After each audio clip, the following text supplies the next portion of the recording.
Good morning students. अपना बेटा last topic है कोऑर्डिनेट सिस्टम। अपना चैप्टर चल रहा है मैकेनिक्स का। ਉਹਦਾ लास्ट ਜਿਹੜਾ टॉपिक है that is solid angle. Solid angle देखो बेटा ਤੁਹਾਨੂੰ मैं जर्नल दस रही है भी सॉलिड एंगल का अगर आप वैसे देखना चाहिए तो फिजिकल मीनिंग की ਹੁੰਦਾ मीन सपोज करो कि कोई ऑब्जेक्ट है ਉਹਦੇ ਤੇ ਆਪਾਂ कोई रेज फॉल कर रहे हैं।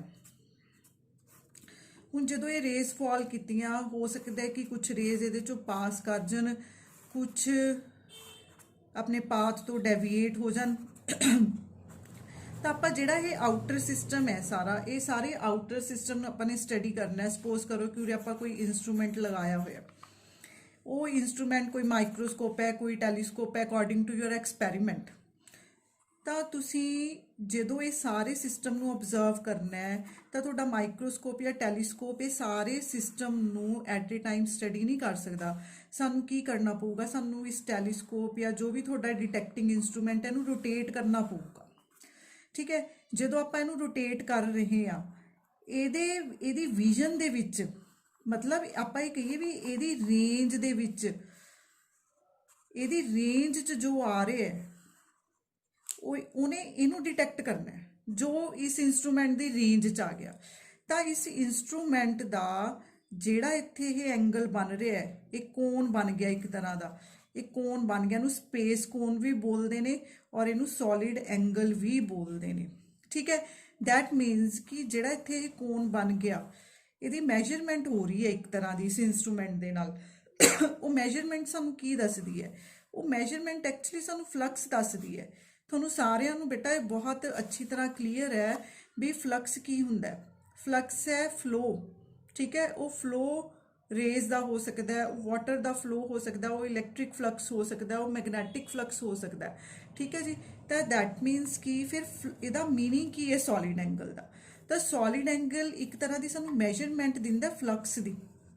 सॉलिड एंगल सानू की दसदा है? फ्लक्स की मैजरमेंट दसदा है। इस करके ਇਹਦਾ ਜਿਹੜਾ डेफिनेशन है, बेसिक डेफिनेशन है, बेसिक डेफिनेशन की है? It is measure of divergence at the meeting point in 3 dimensions. ठीक है जी, ये की मेजर करता है? डाइवर्जेंस मेजर करता है मीटिंग पॉइंट इन 3 डायमेंशनस। वैसे याद रखना 3 डायमेंशनस ਅਸੀਂ ਇਹਨੂੰ स्टडी करते हैं। And it is the cone, एक कोन है एक subtended at that point by lines from all points of the boundaries of given surface। देखो ये कहता ये जेडे मतलब एक्सटीरियर पॉइंट्स ने उन्हां दियां बाउंड्रीज तो, मतलब जिहड़ी रेंज है ਉਹਦੀ ਬਾਉਂਡਰੀ ਤੋਂ ਜਦੋਂ ਆਪਾਂ ਲਾਈਨਸ ਡਰਾ ਕਰਦੇ ਆ ਉੱਥੇ ਉਸ ਦੀ ਰੇਂਜ 'ਚ ਜਿਹੜਾ ਐਂਗਲ ਬਣਦਾ ਉਹਨੂੰ ਅਸੀਂ ਕੀ ਬੋਲਦੇ ਆ? ਸੋਲਿਡ ਐਂਗਲ ਬੋਲਦੇ ਆ। ਕਲੀਅਰ ਹੈ ਜੀ ਡੈਫੀਨੇਸ਼ਨ ਤੋਂ? ਇਹਦਾ ਮਤਲਬ ਇਹ ਹੈ ਕਿ ਸੋਲਿਡ ਐਂਗਲ ਦਾ ਫਿਜ਼ੀਕਲ ਮੀਨਿੰਗ ਕੀ, ਉਹਦੀ ਡੈਫੀਨੇਸ਼ਨ ਹੈ ਕਿ ਇਟ ਮੈਜਰ ਡਾਇਵਰਜੈਂਸ। ਡਾਇਵਰਜੈਂਸ ਦਾ ਮੀਨਿੰਗ ਕੀ ਸੀ? ਡਾਇਵਰਜੈਂਸ ਦਾ ਮੀਨਿੰਗ ਸੀ ਫਲਕਸ ਦੀ ਮੈਜਰਮੈਂਟ। ਠੀਕ ਹੈ ਜੀ, ਉਸ ਤੋਂ ਇਲਾਵਾ ਅਗਰ ਅਸੀਂ ਇਹਨੂੰ ਮੈਥਮੈਟੀਕਲ ਫਾਰਮ ਦੇ ਵਿੱਚ ਦੇਖਣਾ ਹੈ ਤਾਂ ਇਹਦੀ ਡੈਫੀਨੇਸ਼ਨ ਕੀ ਹੈ? डेफिनेशन है solid angle at a point is defined as a ratio of, a ratio है normal component of area to square of its distance from that point. Definition की है? सेकंड डेफिनेशन, रेशियो है normal component of area, normal component लेना है area का, to square of distance from the point, square of the distance. तो थोड़ा derivation तो clear हो जाऊगा। सपोज करो बेटा थोड़े कोल एक एरिया है, एरिया जिहड़ा है वो हैगा थोड़े कोल आ वाला एरिया DS, ਇਹਦਾ पोजीशन वैक्टर सपोज करो की है R है। ठीक है, सिमिलरली थोड़े कोल एक पॉइंट है Q, ये Q पॉइंट का पोजीशन वैक्टर की है R डैश है। ਤੁਸੀਂ ਕੀ ਕਰਨਾ ਹੈ? Join all the points on the boundary of area element DS to point Q।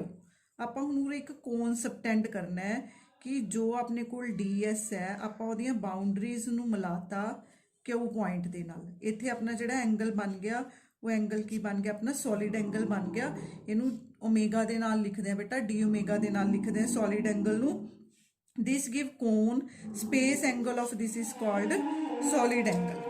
ठीक है जी, उस तो बाद मैजरमेंट करनी है। दी मैजरमेंट की है? देखो सॉलिड एंगल दी मैजरमेंट है ਆਪਾਂ ने डिस्टेंस कढ़ना है 2 पॉइंट्स का, Q ते P पॉइंट्स का, मतलब ਇਹਦਾ Q2P पॉइंट्स, मतलब एक ही हो गया R माइनस R डैश बन गया।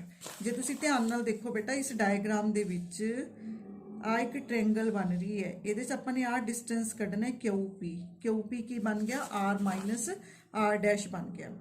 हुण ये R माइनस R डैश दे अलोंग ਇਹਦੇ ਅਲੋਂਗ ਆਪਣਾ ਇੱਕ ਯੂਨਿਟ ਵੈਕਟਰ ਆਪਾਂ ਨੇ ਇੱਥੇ ਡਰਾ ਕੀਤਾ ਹੋਇਆ ਹੈ, ਜਿਹਨੂੰ ਆਪਾਂ ਲਿਖ ਰਹੇ ਹਾਂ n ਕੈਪ ਦੇ ਨਾਲ। ਇਹਦਾ ਮਤਲਬ ਫਿਰ n ਕੈਪ ਨੂੰ ਅਗਰ ਅਸੀਂ ਲਿਖਣਾ ਹੋਏ ਤਾਂ n ਕੈਪ ਕੀ ਲਿਖਿਆ ਜਾਊਗਾ, n ਕੈਪ ਲਿਖਿਆ ਜਾਊਗਾ r minus r dash upon r minus r dash ਦਾ ਮੈਗਨੀਟਿਊਡ।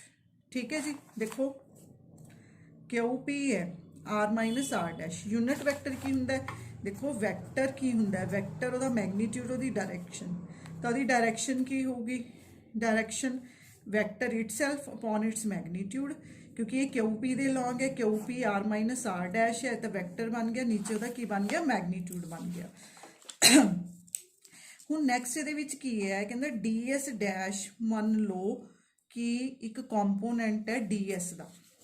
देखो DS ਆਪਾਂ ਨੇ ਚੂਜ਼ ਕੀਤਾ ਹੈ, DS ਆਪਾਂ ਨੇ ਇੱਕ ਏਰੀਆ ਚੂਜ਼ ਕੀਤਾ ਹੈ, ਆਹ ਵਾਲਾ ਏਰੀਆ ਚੂਜ਼ ਕੀਤਾ ਹੈ, ਉਹਦਾ ਇੱਕ ਕੰਪੋਨੈਂਟ ਉਸ ਏਰੀਆ ਦਾ ਹੀ ਇੱਕ ਕੰਪੋਨੈਂਟ ਚੂਜ਼ ਕਰ ਲਿਆ। ਜਿਸ ਤਰ੍ਹਾਂ ਆਪਾਂ ਕਹਿੰਦੇ ਆ ਕਿ ਆਪਾਂ ਇੱਕ ਵੈਕਟਰ ਡਰਾ ਕਰ ਲੈਂਦੇ ਆ, ਆਪਾਂ ਇਹ ਵੈਕਟਰ ਨੂੰ ਅਗਰ A ਵੈਕਟਰ ਲਿਖ ਰਹੇ ਆ, ਉਹਦਾ ਇੱਕ ਕੰਪੋਨੈਂਟ ਕੀ ਹੈ, A cos ਥੀਟਾ ਹੈ, ਇਹਦਾ ਇੱਕ ਕੰਪੋਨੈਂਟ ਕੀ ਹੈ, A sin ਥੀਟਾ ਹੈ। ਉਵੇਂ ਹੀ ਮੰਨ ਲਓ ਆ ਏਰੀਆ ਵੈਕਟਰ ਹੈ, ਉਹਦਾ ਇੱਕ ਕੰਪੋਨੈਂਟ ਹੈ ਜਿਹੜਾ ਉਹ A ਵਾਲਾ ਚੂਜ਼ ਕਰ ਲਿਆ। ਠੀਕ ਹੈ, ਤਾਂ ਉਸ ਏਰੀਆ ਵੈਕਟਰ ਦਾ ਆਪਾਂ ਨੇ ਇੱਕ ਕੰਪੋਨੈਂਟ ਚੂਜ਼ ਕਰ ਲਿਆ, DS ਡੈਸ਼ ਚੂਜ਼ ਕਰ ਲਿਆ।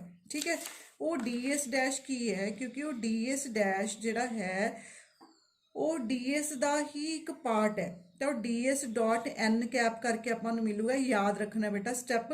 ਤਾਂ ਸੋਲਿਡ ਐਂਗਲ ਦੀ ਡੈਫੀਨੇਸ਼ਨ ਇਹ ਆਪਾਂ ਨੂੰ ਕੀ ਦਿੰਦਾ ਹੈ ਕਿ normal component of area, normal component of area and distance between the two points, मतलब जिथे एंगल बन रहा है उस एंगल तो लैके और जिथे वो एरिया ड्रॉ किया होया उहदे पॉइंट तक जिहड़ा डिस्टेंस है वो डिस्टेंस दा स्क्वायर है। ये डेफिनेशन है, सैकेंड डेफिनेशन दस रही है आपां नूं। तो DS डैश नूं आपां की लिखिया, DS dot n cap R minus, क्योंकि मैगनीट्यूड की R माइनस R डैश का स्क्वायर। तो सॉलिड एंगल अपना की बन गया DS डॉट, क्योंकि यूनिट वैक्टर की सी R minus R minus R dash का क्यूब। उस तो बाद ये यूनिट्स की ने स्टैरिडियन ने ते डायमेंशनलैस क्वांटिटी है। बेटा देखो ये क्वेश्चन बहुत बार पेपर च आंदा है, पर उहदे नाल यूनिट्स ते उहदे डायमेंशनस पूछे हुए हुंदे ने।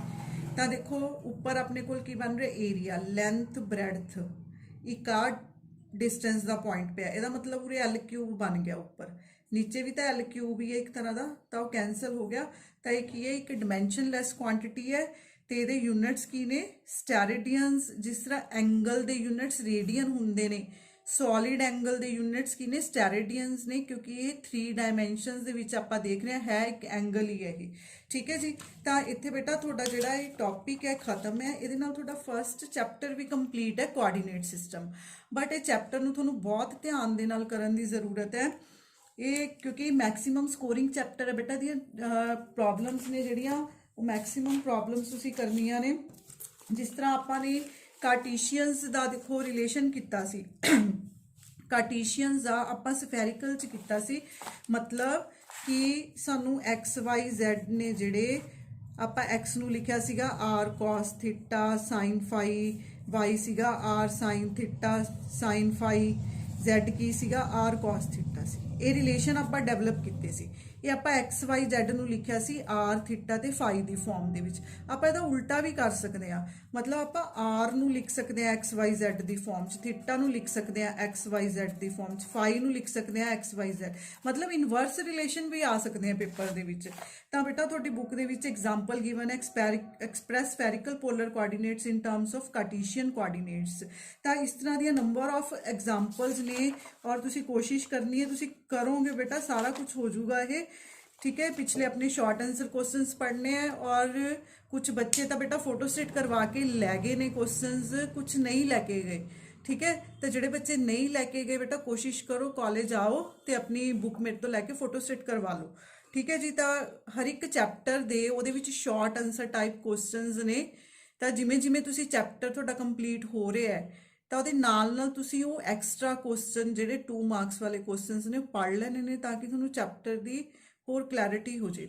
ਬੇਟਾ ਦੇਖੋ ਕੋਈ ਵੀ ਚੈਪਟਰ ਹੈ, ਅਗਰ ਤੁਸੀਂ ਉਸ ਚੈਪਟਰ ਦੇ ਕਨਸੈਪਟ ਕਲੀਅਰ ਕਰਨੇ ਨੇ ਤਾਂ ਉਹਦਾ ਸਭ ਤੋਂ ਬੈਸਟ ਫੰਡਾ ਕੀ ਹੁੰਦਾ ਹੈ ਕਿ ਤੁਸੀਂ ਉਹਦੇ ਬੈਕ ਕੁਐਸਚਨਸ ਨੇ ਜਿੰਨੇ ਵੀ ਉਹਨਾਂ ਨੂੰ ਟਰਾਈ ਕਰ ਲਓ। ਜਦੋਂ ਤੁਸੀਂ ਟਰਾਈ ਕਰੋਗੇ, ਆਪਣਾ ਬ੍ਰੇਨ ਯੂਜ਼ ਕਰੋਗੇ, ਤਾਂ ਤੁਹਾਨੂੰ ਚੈਪਟਰ ਦੀ ਜਿਹੜੀ ਉਹ ਕਲੈਰਿਟੀ ਹੋ ਜੂਗੀ। ਠੀਕ ਹੈ ਜੀ। ਇੱਥੇ ਬੇਟਾ ਮੈਂ ਫਸਟ ਜਿਹੜਾ ਚੈਪਟਰ ਕੰਪਲੀਟ ਕਰ ਰਹੀ ਹਾਂ। Thanks a lot.